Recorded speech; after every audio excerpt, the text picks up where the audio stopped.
Hello, this is Ben from International Car Audio. I came across a situation today that I think it's going to be helpful for you guys out there if you're doing Android radio. On like Toyota 4Runner, Toyota 4Runners. This one in particular is 2011, and I got my ass kicked a little bit.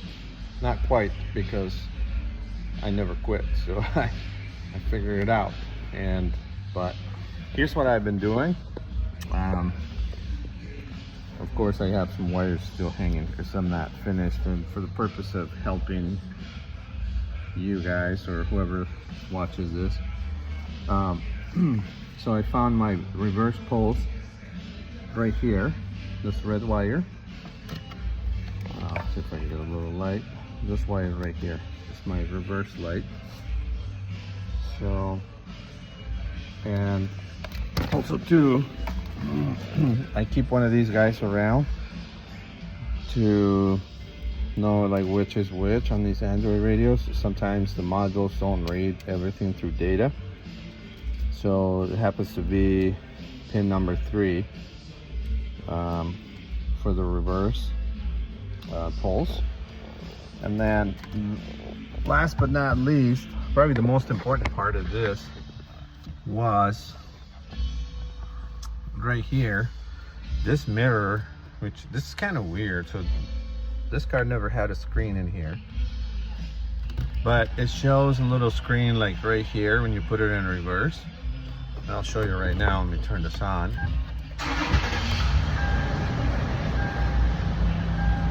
And then it turns out the shield is your ground for so the shield is my ground here, basically. And then my video is the white wire right there. So, and if you put in reverse here, you can see that my camera shows in the Android and up here. So, and that's how I did it. And I'll show you in the back of this thing. It's quite a mess right now. If you can see this, my light here may not be helping, but that's pin number 3, which in this case is brown, and here it's pink. Which, that's why you want to keep one of these around, right? But you still want to test it.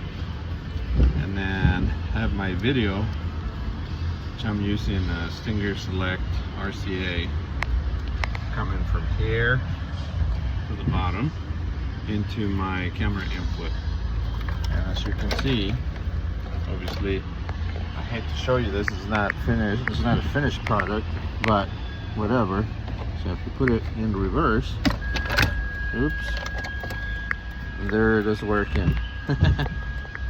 I netted it here, didn't have time, so I just figured this will be useful to someone out there who is trying to do this on their own and don't want to pay hundreds of dollars to a shop or whatever, maybe up into thousands.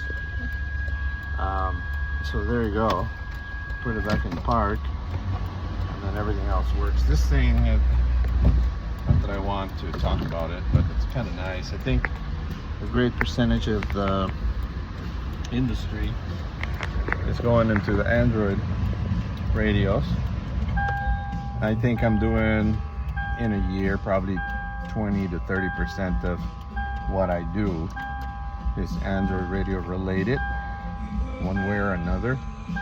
And so we have all these manufacturers, and now they have to adjust to the trends, you know, whatever's it's happening over here.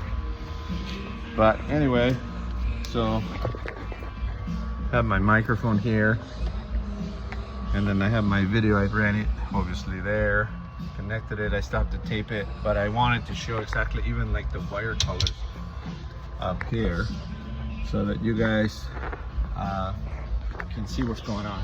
And I'll go ahead and put this together. Remember, not everybody gets a chance to have one of these, but you can order it on eBay, or if you get one of those multi-kits, with an Android radio for like 2007 to 8 Chevy Silverado. It'll come with one of these for the work trucks, and then it'll come with the plug and play, sometimes modules, sometimes it's just a plug and play situation.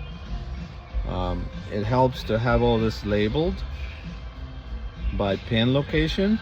That way, you know what the illumination is, you know what the reverse input is, and obviously, you know, constant, accessory, and ground. They're pretty common, right? We know those three, but the rest, sometimes the colors change. Like in this case, this one has a brown wire at the reverse poles, and this one has a pink. So anyway, I hope this video was helpful. Like and subscribe. I'll be making more just to make your life easier out there. Yeah, buddy.